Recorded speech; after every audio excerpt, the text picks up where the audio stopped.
Hello, I'm Alex Hetherington. I'm a Blue Badge Guide and I want to welcome you to Guide London. Guide London is a website that connects nearly 600 Blue Badge guides. By Blue Badge, I mean guides that are licensed, quality controlled, tested, guides that you'll be able to connect to through the Guide London website. Nearly 600 of us, and people around the world who are thinking of visiting London can use the Guide London website to connect with London stories, with facts and information about your visit, and with the guides themselves. You can't come to London at the moment. We're in a lockdown, but it's our mission now to bring London to you. At about 4 o'clock each day, Mondays, Wednesdays and Fridays, we're doing a broadcast. 4 o'clock in the afternoon London time is 11 o'clock in the morning on the east coast of the USA. And if you go further out west, it's earlier in the morning. But every Monday, we're doing a broadcast, which is a cultural themed broadcast. Every Wednesday, it's historical. And on Friday is our fun day, something lighter to end the week. If you're watching live now, then you may be able to make comments in the comment section at the side of the screen, and we'll try to respond to any questions or ideas that you want to feed in to our broadcast. If you're watching on catch up, if you're watching later through Facebook, YouTube, or on Twitter, then that live comment section doesn't really work quite so effectively. In the Wednesday coming up, in just 2 days' time, we're doing a piece on Westminster Abbey. The Great Westminster Abbey in the heart of London, the centre of London, a very, very popular tourist destination, but also a working, living church. So we'll be looking at the history and bringing it right up to date as well on Westminster Abbey on Wednesday of this week. And on Friday, we're doing a Monarchs in a Lifeboat thing, where we've got to decide who's going to get chucked out of the lifeboat as the waves start to splash over the gunwales. So join us on Friday for that. But today, in our culture section, it's art galleries. And we're going to look at 2 different art galleries. I've got 2 fantastic guides lined up who are going to be able to do a presentation for you on the National Portrait Gallery and on the Tate Modern Gallery. I'm going to bring in Sophie Campbell as the first of our guests. Hello, Sophie. How are you? Hi, everyone. Hello from my mother's spare room. And National Portrait Gallery for you. And I'm also going to bring in Maureen, who's going to show us around the Tate Modern a little bit later on this afternoon. Hi, Maureen. Hi, Mo. Hi, everyone. So 2 really different galleries, and National Portrait Gallery covering some 500 years of history. You're going to give us one kind of tour, Sophie, and the Tate Modern is a gallery which really only covers just over 100 years of history, 20th and 21st century art. So it'd be interesting to see differences between the way the galleries are structured and set up and the way to interpret and enjoy the art within them. So I'm going to take Mo and I out of the screen first of all, and then let Sophie do her presentation on the National Portrait Gallery.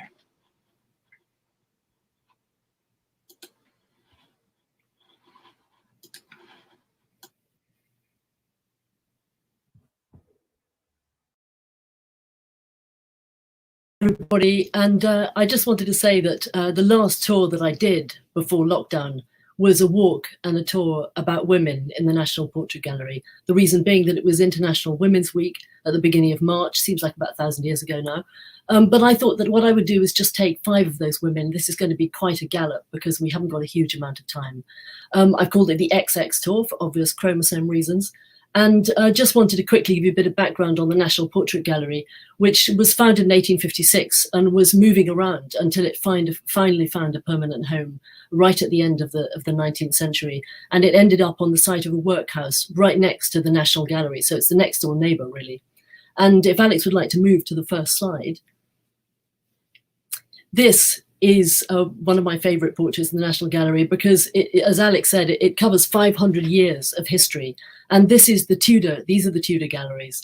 And we're looking at a portrait of Catherine Parr, or as she liked to call herself, Queen Catherine, KP was how she always signed herself. And Catherine Parr is often overlooked. We probably all know her, or many of us will know her, as the final and surviving wife of King Henry VIII, which was quite an achievement, as we know, out of the six. And so she's quite often slightly overlooked and often seen as slightly mumsy because she was very good to Henry. She used to let him rest his ulcered leg on her lap and she would comfort him. She was very good with her stepchildren. And so she's often sort of slightly swept aside. And in fact, take one look at this portrait and you realize this is no woman to be swept aside. She's standing, she's incredibly regal. And she was also extremely fashionable, as well as being a very, very intelligent woman. And what we see here is an unusual full-length portrait of Catherine. There are very few portraits of her, her whole figure. And she's standing on what looks like a dais. It's actually a carpet. And carpets were extremely valuable back then. So this tells you that Tudor portraits were not about getting a literal likeness of the person. They were about status. This is painted on oak panels. You'll see that as we go into close-ups. And it was almost certainly painted by an artist called Master John, who was English, again unusual for the time, and a limner. A limner was a person who illuminated manuscripts. So he was very familiar with detail and he was good with gold and silver. So I suspect there would have been a lot more gold and silver on this painting. Catherine is wearing the dress of the time. So she's facing absolutely, it's almost a completely symmetrical, apart from the fact that her head is turned slightly to the right. And she's wearing what would have been known as a gown and kirtle. So her underskirt, that rather handsome red brocade underskirt, is a kirtle. And she's got fabulous fur sleeves, ballooning lower sleeves with those slits in with puffs of lawn being very fine linen, so that you can see the quality of her linen. And she's holding a mysterious chain. So Alex, if you could go to the next picture. This is a close-up. And you can see she's got a steely eye, Catherine. She's no pushover, and she's wearing what's known as a French hood. And the French hood was introduced to the Tudor court by Anne Boleyn in the 1520s, very controversially because Catherine of Aragon, her predecessor as queen, wore the English hood, which was like a bird table. And so Anne came in with this sexy French hood, and the factions at court split into two. So 5 queens later, Catherine Parr decided that she would wear this, and it is encrusted with pearls. I mean, they look like mistletoe berries. There are so many of them. And she has a very modest square neckline, and you'll notice that her hair and her ears are almost completely concealed. And what I want you to look at is actually the brooch at the bottom of the picture, and I have a close-up of that, Alex, if you can move to that. Here's the close-up. You can see that it's sumptuous. It has a crown on the top. It has rubies, emeralds, and it's got hanging pearls, and it's actually got a couple of diamonds too. And this is known as the coronet brooch, and it's the main reason that we know that this picture is Catherine Parr. Originally, it was thought to be a much younger woman, Lady Jane Grey. But this brooch was, it turns out, owned by the previous queen, Catherine Howard, who was executed at the age of 19. And all the jewels that had been given to her by the king were given back to the crown. And so it's most likely that this was then given to Catherine Parr, the next incumbent. And if we go one on, I want you to look at the left-hand image to start with, because look at these sleeves, they're so elegant.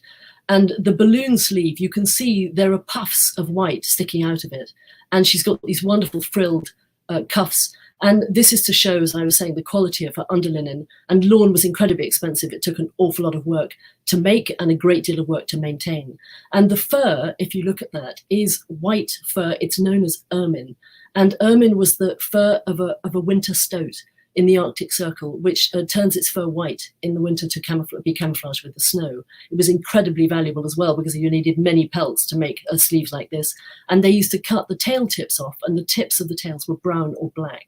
And so you can see that they've been inserted into the fur here. And if a child was drawing this, they would draw it with white, with black dots, like you see kings and queens, and only royals could wear this. So this is an example of the sumptuary laws, which forbade the wearing of certain colours, fabrics, and particularly types of fur. And this was only to be worn by the royals. Now, if you look to the picture on the right, I think her rings are just so cool. She looks like a rock chick or sort of Lemmy from Motorhead or something. And in with those extremely geometric black Tudor rings, she's actually holding a chain which is made out of metal, but also it has little cameos in it. And I could not find out what this was. And very kindly, the senior curator at the National Portrait Gallery got back to me last week to tell me. And we'll go to the next close-up so you can have a look and look at that. If you look on the left, every cameo is facing a little holder that has herbs in it. And this was called a pomander chain. You've probably heard of pomanders. People used them, A, because it was quite smelly back then, but also for health reasons. They quite often used them during plagues, etc. And each one of these beads has got, if you look on the right, classical faces on them. Now, we don't know who these classical figures are, almost certain gods and goddesses, but in the Renaissance, it was important to show your intelligence. And this is probably pointing to Catherine being a highly educated woman. Now, we're now going to move on to a very different woman who was equally impressive, I should think, intellectually, but probably not nearly as modest. And this is Kitty Fisher, who was one of the most famous courtesans in Georgian London, known as the high courtesans, rather like the Venetians had. And she would have started, like many, many women, right at the bottom, probably as a milliner is how she started. She was born in Soho.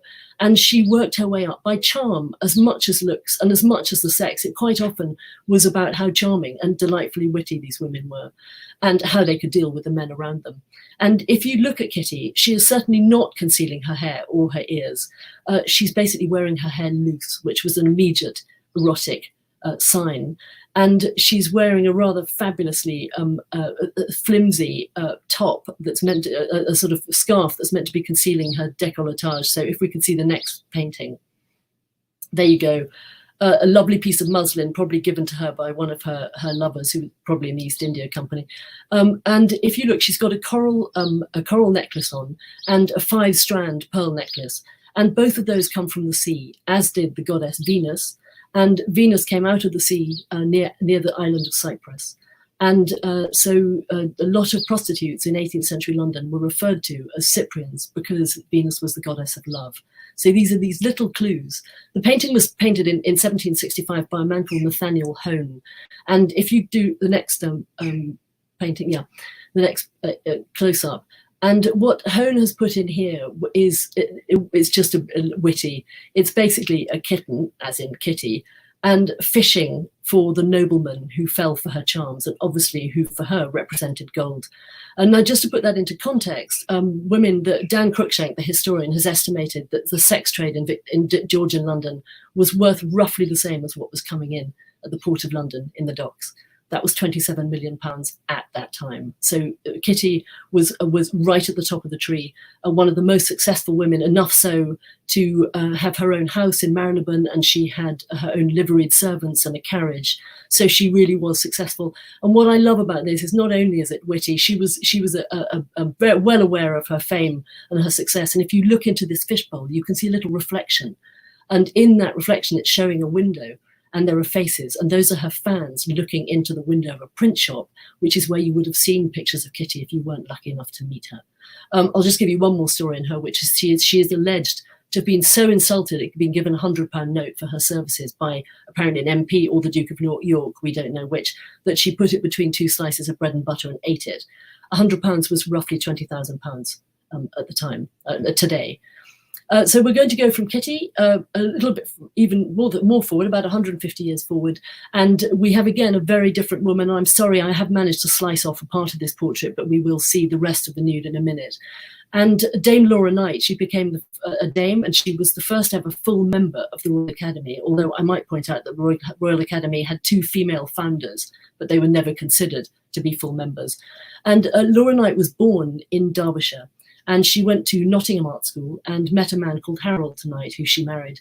And they, via Yorkshire and via Holland, they ended up in Newlyn in Cornwall.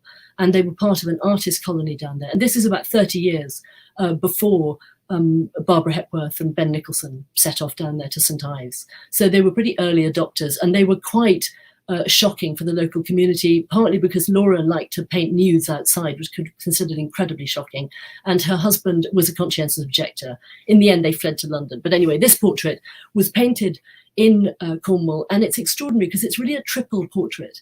It's got the artist Laura Knight on the left, wearing the sort of clothes you would see Virginia Woolf wearing early in the 20th century, loose, completely different from the 2 women we've just looked at, really for her own comfort. And the colours of the portrait are so vivid. She was considered an impressionist, but really she spanned impressionism and post-impressionism. And I think her work is really modernist in its feeling, particularly the bold blocks of colour here that are with the artist's screen. And what you've got in front of her is the canvas that she's working on. And she is looking across at her model, who is called Ella Louise Naper, who was also an artist and a friend. And this portrait is so intimate. It's two women working. They're busy. They're in the middle of a painting session, and they're not interested in us. It's quite unusual to have a triple portrait with it. Everybody's got their backs to you. So if we just go in a bit closer.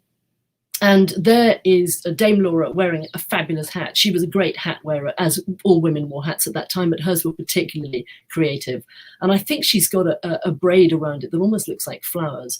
And I love the fact that she's wearing really a T-shirt underneath her jacket, which is probably a matelot shirt like they wear in Cornwall, those striped Brittany and Cornwall. And if we finally get a look at the nude, yeah, and I think this, to me, this is right up there with the Rokeby Venus in the next door National Gallery. I think it's really beautiful piece of painting. And it's just a rare example of a nude who's really not being looked at by the male gaze. It's a woman's viewpoint. And I really recommend going to see this in the gallery. One of my favorite parts actually is the 20th century section on the first floor. So final two. And we've got photographs here. The first photograph in the National Gallery came in 1932, and it was actually a woman. It was Mrs. Beeton, the great Victorian housekeeper. But these two, to any Brit, certainly, they're going to be immediately recognizable. And the woman on the left is Germaine Greer, feminist, author, Shakespearean scholar. And the woman on the right has been very much in the news recently because this is Christine Keeler. And we've just had a series on the BBC called The Trial of Christine Keeler. And I haven't got time to go into this trial now, but it took place in 1961, and it was one of the biggest political scandals we've ever had. Christine Keeler at the time was 19, and the scandal revolved around the fact that she was sleeping with the Minister of War, John Profumo, and also allegedly around the same time with the Soviet attaché. And this was the Cold War. It caused such an almighty scandal and revealed so much about the establishment that eventually Harold Macmillan had to resign, the Prime Minister. One of the protagonists in the trial committed suicide, and John Profumo's career was ended. And if you look at this portrait, it was done by a photographer called Lewis Morley, and Morley had a studio that was above a club in Soho called the Establishment Club. That was owned by Peter Cook, the comedian, and his partner, who was called Nicholas Luard. And Luard had decided that he was going to do a film about the Profumo affair. By now we're in about 1963. And he had signed up Christine Keeler, who had a very unfortunate propensity for signing things that didn't do her any favors for most of her life. And Christine Keeler rolled up at the studio above the Establishment Club to find that the contract she had signed stipulated that she'd be nude. And when you look at this picture, everything about it is defensive. She's holding her elbows up really to shield herself. And she was in such distress that Lewis Morley gave her a chair, which is a cheap Heels imitation of an Arne Jacobson chair. And they took many photos, but this is the one that was nicked by the Sunday Mirror. And it was splashed in the newspapers, and it became absolutely infamous because, ironically, however much she's trying to conceal herself, it became erotic, a very erotic image. And the back of the chair almost looks like an arrow, pointing down. And when you look closely at this painting in the National Portrait Gallery, she has an absolute furrow of anxiety in her brow. She looks as if she's had a tough life, which she did. And while John Profumo paid his dues, was widely considered to spend his life working in the East End of London in a settlement, he was married to an incredibly famous actress called Valerie Hobson, who stayed with him. He was very rich, he was well connected, and he came out of it, with honor. And Christine Keeler didn't come out of it with much honor. She was always seen as a good time girl, and was involved with fairly unsuitable men. And she just had a tough time, and you feel really sorry for her. And then you look from her to a woman who was born 3 years earlier than her, which is why I love putting them together. They're also hung together in the National Portrait Gallery, which makes the contrast even more extraordinary. And Germaine Greer is just fearless. This is why I love this image. She absolutely owns it. And it was also taken by a female photographer called Sandra Lusarda. And Germaine Greer is basically 1970. And she has just published The Female Eunuch, which was the book that made her famous. And Germaine Greer was born in Melbourne. She's in her 80s now. And she was born into what she considered was completely anti-intellectual and rather boring family. She had a good education at a convent. I'd love to know what the nuns would have seen if they could have seen what she got up to when she got to London in the 60s. And she came over with a great wave of talented Australians, from Robert Hughes, the art historian, Barry Humphries, Dame Edna, and Clive James, the journalist. And she just basically took Newnham College, Cambridge, and the University of Cambridge by the ears and shook it all up. At that time, there was one female to every 8 male students. And she is a natural controversialist. She loves rattling people's cages. And I find her as annoying as everybody else, actually. But I also find her incredibly inspiring, because this picture was taken as part of an article that was about hair. It wasn't about women's hair, it was just about hair in general. And she just this jutting jaw, huge eyes, just absolutely not going to be intimidated in any way at all. And she was described by Barbara Ellen, who's an Observer journalist, as the biggest self-publicist in feminism. But what is great about Germaine Greer is that she believes in argument, and she believes in stating your case.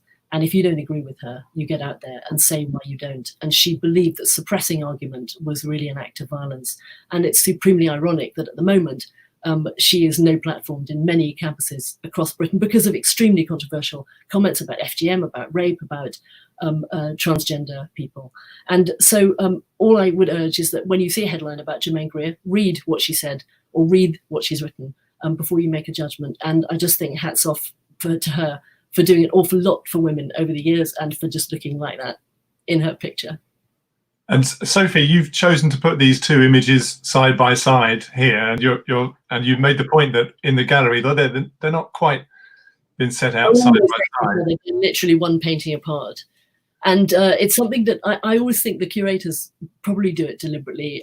There was another wonderful juxtaposition, which was Emmeline Pankhurst and Winston Churchill, and they absolutely loathed each other. And actually, they have been separated now. Maybe it got too toxic. Yeah, and the way that the gallery is set up is chronologically. You go in at the top and work your way, or has been up until now. So the National Portrait Gallery is a really easy one to navigate because it's organised chronologically. So you almost float through and see what comes, unless you have specific people you want to see. And that's very different to Tate Modern, which Mo is going to talk about. And that's why it makes such a difference having a guide or tips, to get you around Tate Modern, because it's arranged thematically. And can I just say before we hand over to Mo that the National Portrait Gallery was anyway about to close at the end of June for 3 years. And so we're going to miss it very much. And I'm afraid I don't think it's going to open before then. But do have a look at the website, because they have 200,000, more than 200,000 portraits, and many portraits that you won't see in the gallery because they simply can't show them all. So thank you for that segue. To the contrast between the National Portrait Gallery and the Tate Gallery is really quite strong. You've got a very clear route through the National Portrait Gallery, and the Tate Gallery. The Tate Gallery is organised in a completely different way. I won't take Mo's thunder away from her, but it's something that needs a bit of thought about how to cope with, how to manage. So I'm going to hand over to you, Mo, to take centre stage. Okay, thank you very much. My name's Maureen, or Mo for short. I'm a born and bred Londoner and also a Blue Badge guide. And I love showing people around London. And what I want to do today is to give you some information on Tate Modern. Now, this is not a guided tour, I hasten to add, but what I'm trying to do here is two things. Firstly, to give you a feeling, an overview for Tate. And secondly, to give you 7 top tips for how to get the most from Tate Modern. Because as Alex said, it can be a bit of a confusing place to go to. It's a great place, and hopefully this presentation will help you get the most of it. So looking at the next slide, this is a picture of me inside Tate Modern with a love sculpture behind me. And that's one of the things about Tate Modern to enjoy, actually. If you're into selfies and photographs, there are some great places where you can take stunning photos, more stunning than my one, I'm sure. And if we just look at Tate Modern, if we look at the next slide, This is a picture of Tate Modern. You can't miss it. It's on the River Thames. And we're so lucky in London, aren't we? Because we've got so many world famous, fantastic galleries and museums, and they're all free, including Tate Modern, the main collection. 80% of it is free. And it focuses on modern art, international, from all over the world, from the 20th century and the 21st century. Now, the building itself wasn't designed as an art gallery. It was designed as a power station, electricity generating station. And this brings me to tip 1, which is my next slide. Tip 1 is enjoy the building. The building is fabulous. These 2 pictures are inside the main turbine hall where they generated electricity.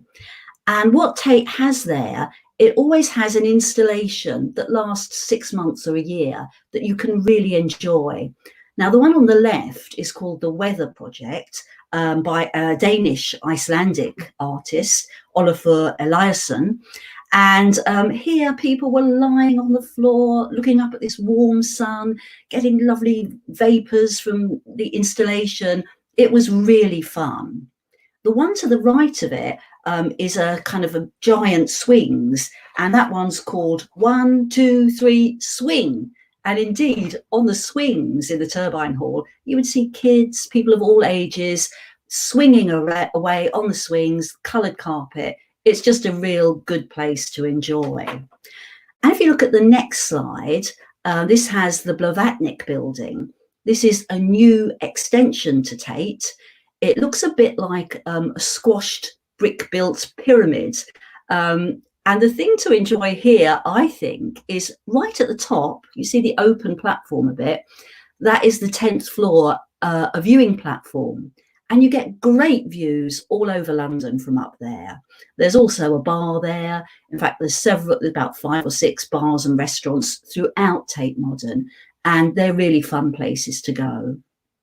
This building, by the way, the Blavatnik building I've just shown you, has art from mainly the 21st century, certainly from the latter half of the 20th and 21st century, so very new works. This building, the main Tate Modern old power station, is called the Natalie Bell building, and that's after a local activist. Now, if you look at the glass roof bit just along the top, not the tower, but along just below that, there's a fantastic restaurant on the 6th floor where you get fabulous views to St Paul's Cathedral and all over London. It is one of the best rooftop bars in London, if not the best. So don't miss that when you're there. The building really has a lot to offer. And on that, it's got so much to offer that you think, where shall I begin? There's over 800 works, and they're scattered in various galleries, which are not in time order. They're not chronological. So where do you start? Here we come to tip number 2. My tip is to start on level 2 in the main gallery, and that's called In the Studio. And the reason I say to start there is in this gallery, you have some of the best known artists and the most famous works in close proximity. So you really get a lot of bang for your bucks, if you like, even though it's all free. But you see a lot of famous work very quickly, very good work. And if you're short of time or you don't know where to start, I would recommend starting there. Now, this is not a guided tour, but the next few slides, I'm just going to show you some of the highlights. Look at this one. This is Claude Monet, French Impressionist, The Water Lilies. Now, the slide doesn't really do it justice. You've got to come and see it because it's over 100 feet wide and, you know, sort of 60 feet deep. It really, you can get immersed in it. So it's fabulous, fabulous, famous painting. And opposite it, you've got some paintings by the New York artist, Mark Rothko, and they are very beautiful as well. Again, they're about sort of 20, 30 feet tall, and they really are meditative. You can get lost in those. In fact, there's a whole room of them, which was meant to go into the Four Seasons restaurant in New York, but Rothko said, nah, I'm not sending them there. I'm going to send them to Tate so people can really enjoy them for free. And that is a fantastic experience, just going in there. Moving on, what else have we got in the studio? Oh yes, you can't forget Pablo Picasso, one of the most famous artists in the 20th century. And we've got several of his works in Tate Modern. I've just chosen this one from in the studio because, again, it's a very, very big work. It's a very tall work, sort of about 10 feet tall or so. And it's one of dancers. And there's a story behind it, which I won't tell you now, but if you had a guide, they would tell you.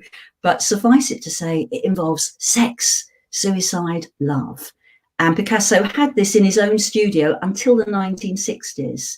It's the first painting he ever sold to a gallery, and he sold it to Tate because he liked Britain, he liked Tate. So it's a very special Picasso to see in the gallery.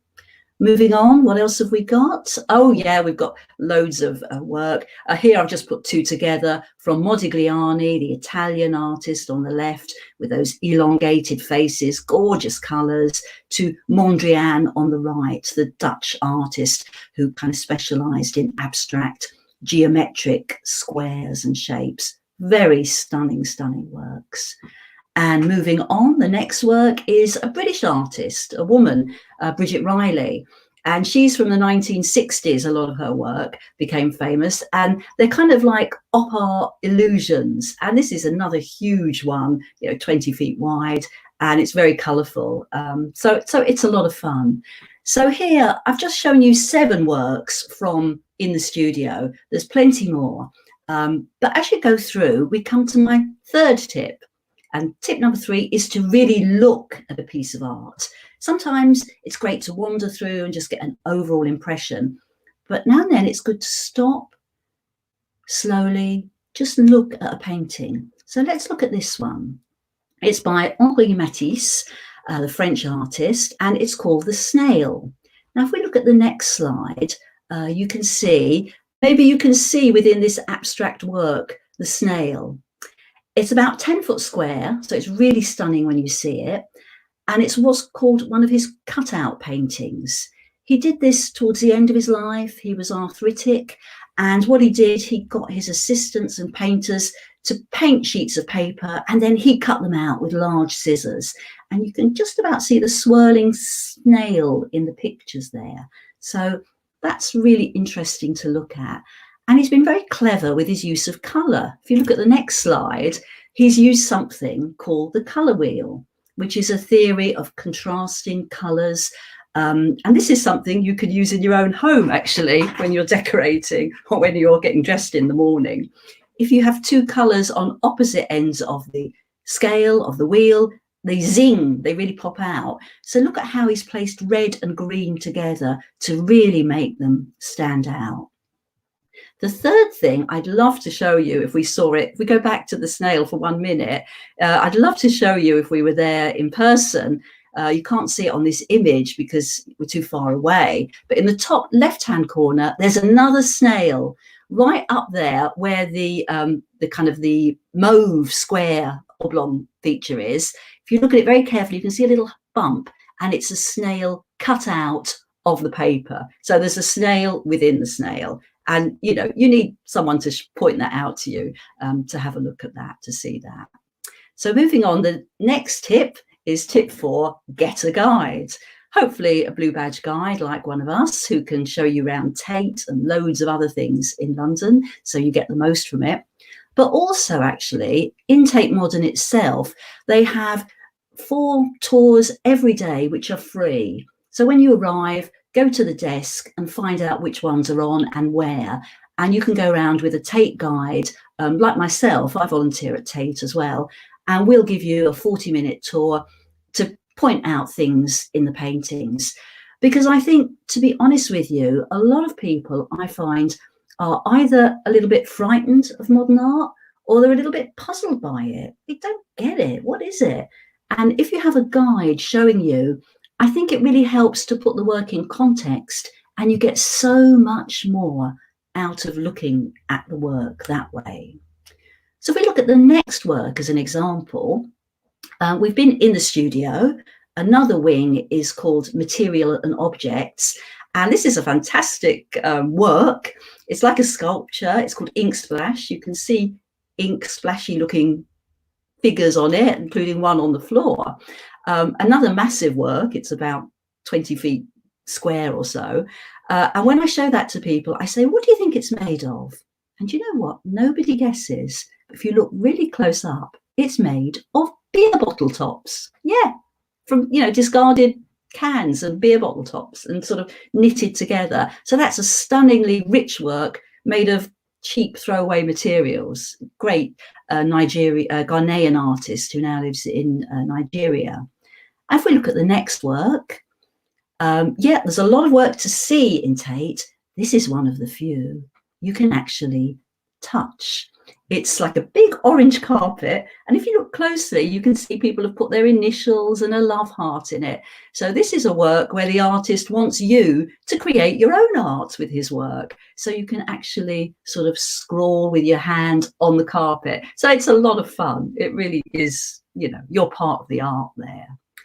And moving on, the next work. Ah, yes, this is not a toilet in Tate Modern. No. This is a piece of work that changed the face of modern art forever, a conceptual art.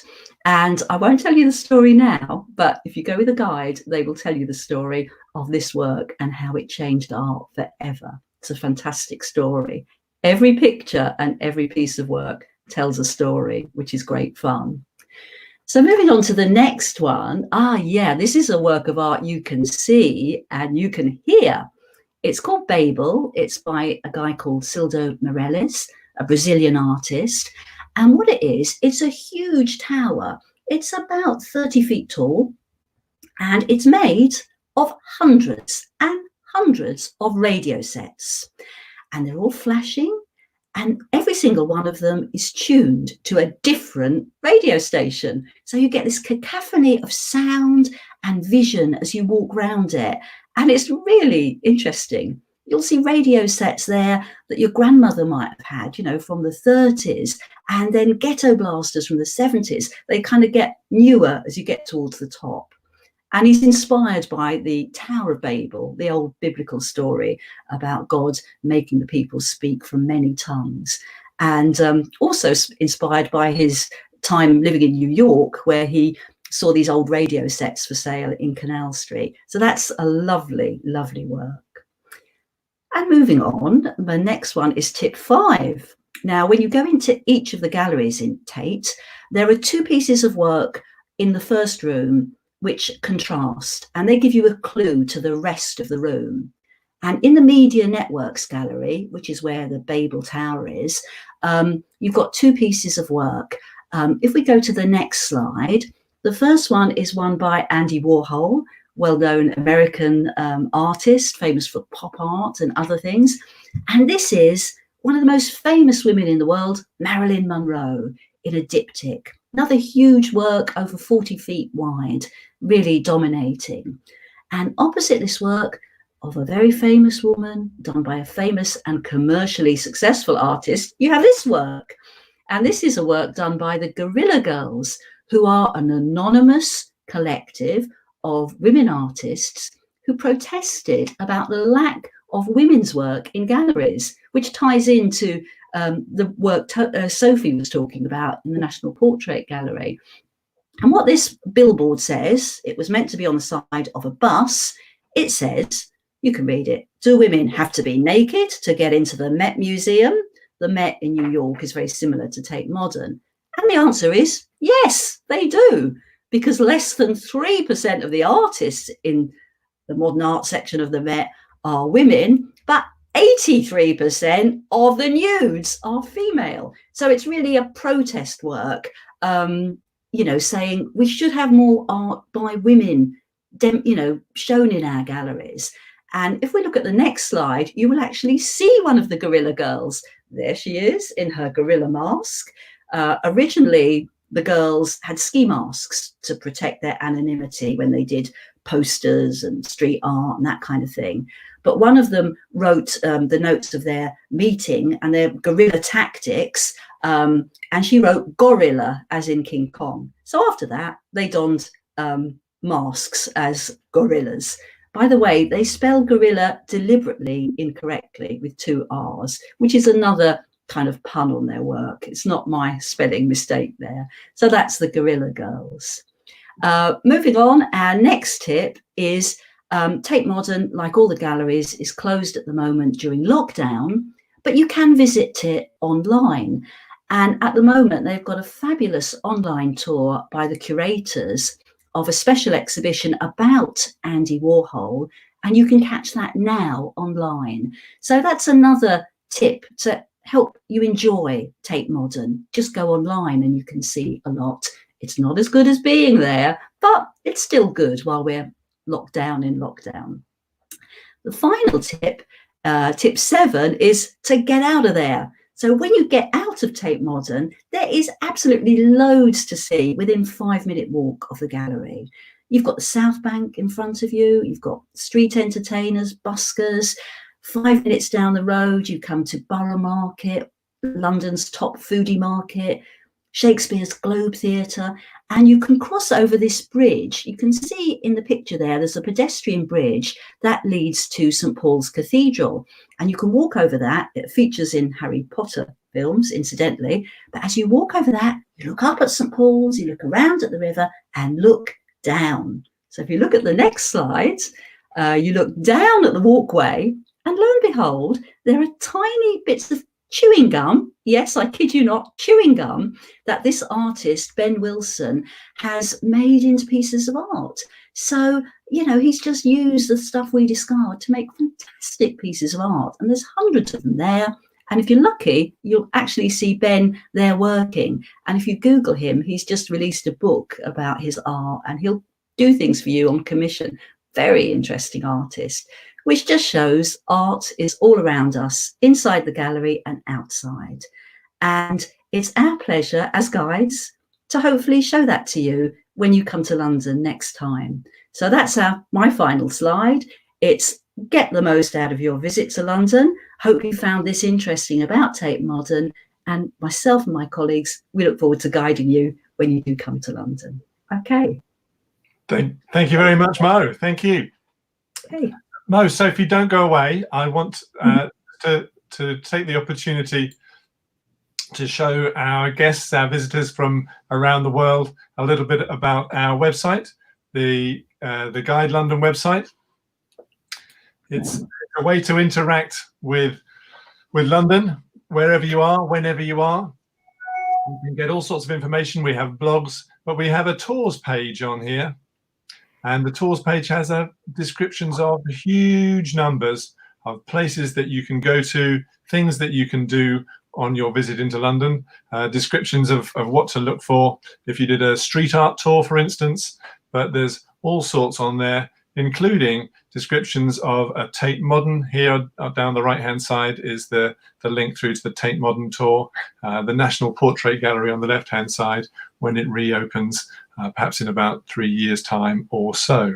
So it's well worth going onto our website and being able to explore and be able to make contact with guides, all sorts of guys waiting for you to take you on a tour. Now, Sophie, if somebody wants to catch up with you and get hold of you, they can use your. Is this your website? Thank you very much. Yeah. And Mo, I'll just put yours up as well, just so that people know where to go to if they want to catch up with you.